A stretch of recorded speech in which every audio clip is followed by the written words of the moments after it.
ان کی طہارت, ان کی پاکیزگی کا ذکر قرآن میں نہیں آیا. مولانا قاسم نانوتوی رحمۃ اللہ علیہ کو ایک بہت بڑے پادری نے یہ اعتراض کیا کہ آپ کے نبی کی ماں کو قرآن نے پاک نہیں کہا. ہمارے نبی عیسیٰ علیہ السلام کی ماں کو قرآن نے کہا وَأُمُّهُ صِدِّیقَةٌ, عیسیٰ علیہ السلام کی والدہ صدیقہ ہیں, یعنی پاک ہیں.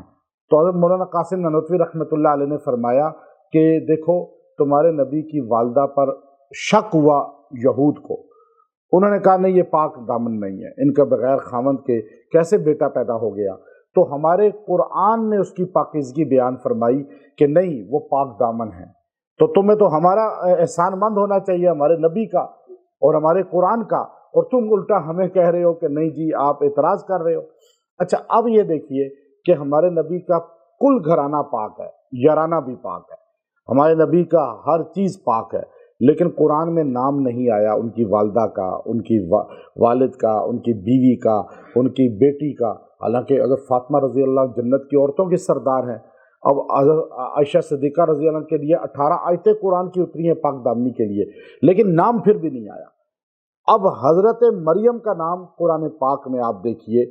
کہ اس قرآن کے اندر خالی حضرت مریم کا نام جو آیا ہے وہ 33 سے زیادہ مرتبہ آیا ہے, 35 مرتبہ تقریباً آیا ہے, اور 35 بار حضرت مریم کو اللہ نے ہمیں تعارف کرایا ہے. ہمارے نبی کی بیوی کا کوئی نام نہیں آیا. اب ہم مسلمان ہیں, ہم مسلمان تنگ نظر ہوتے تو ہم کہتے کہ ہمارے نبی کی بیوی کا یا ماں کا نام نہیں ہے تو عیسیٰ علیہ السلام کی والدہ کا نام کیوں ہو. ہم مریم علیہ السلام کا نام قرآن پاک میں کاٹنا چاہیں تو پھر بھی نہیں کاٹ سکتے. کیوں کہ ہمارا یقین عقیدہ ہے کہ قرآن یہی ہے اور اس قرآن میں کمی بیشی کرنے والا مسلمان نہیں رہتا. اب ہم قرآن میں حضرت مریم کو بار بار کہتے ہیں مریم مریم, اور حضرت مریم کو ادب سے نام لیتے ہیں, عزت سے لیتے ہیں, اور سورہ مریم پوری اتری ہے اور پھر بار بار ان کا نام آیا ہے. تو پتہ یہ چلا کہ مسلمان وہ ہوتا ہے جس کا دل بڑا ہو, وسیع ہو, اور وہ ہر ایک کے لیے اپنا دل بچھا کے رکھے, تنگ نظر نہ ہو. اور نہیں جی یہ تو میرے مسلک کا نہیں ہے, یہ تو میری سوچ کا نہیں ہے, یہ تو میرے عقیدے کا نہیں ہے. آپ کے نہیں بھی ہے عقیدے کا, آپ اس کے لیے ادب کا احترام. ابھی آپ یہ دیکھیے اس مریم سورہ میں سارے دجل فراڈ جو باطل کے ہیں وہ اللہ نے بیان کیے. اچھا اس میں ہر چیز کو بیان کیا, ساحر کے سحر کو بھی, اور کاہن کو بھی, کاذب کو بھی, آپ کو جھٹلانے والا, آپ کی غیبت کرنے والا, آپ کی اولاد کو بندش کرنے والا, آپ کی اولاد کو نہ ماننے والا, پھر بتوں کی عبادت کرنے والا. ابراہیم علیہ السلام کے والد کا ذکر کیا,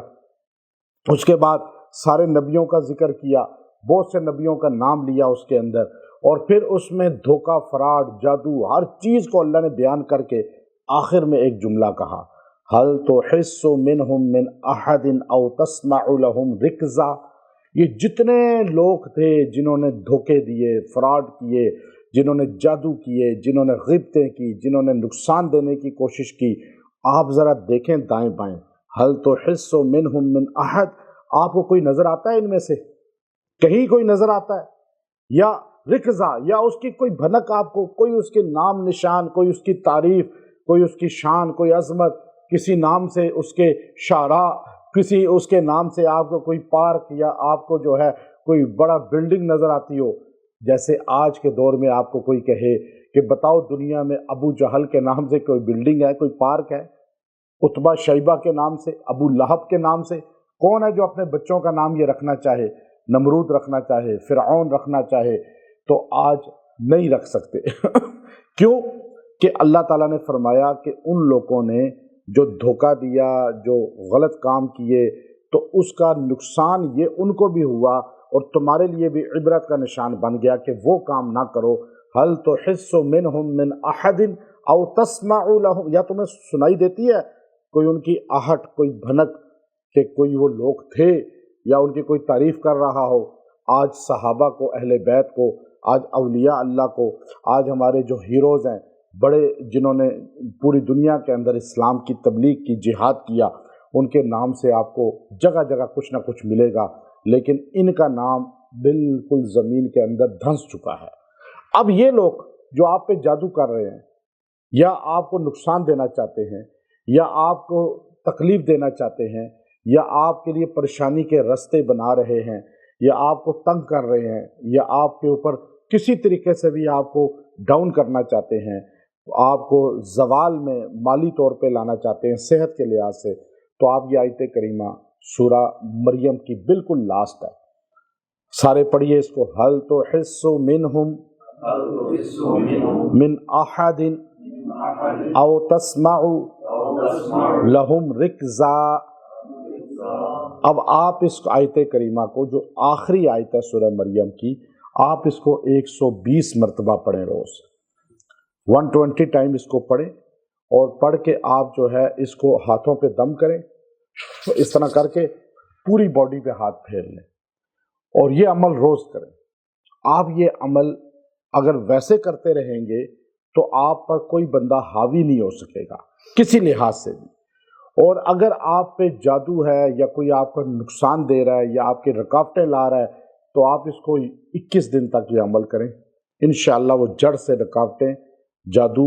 ہر رکاوٹ، ہر بیماری پریشانی آپ سے دور ہو جائے گی، اور ان لوگوں کو نشان عبرت بنا دیا جائے گا اللہ کی طرف سے۔ نہ ان کا کوئی نام رہے گا، نہ ان کی کوئی علامت رہے گی، نہ ان کا جو ہے کوئی چرچا رہے گا،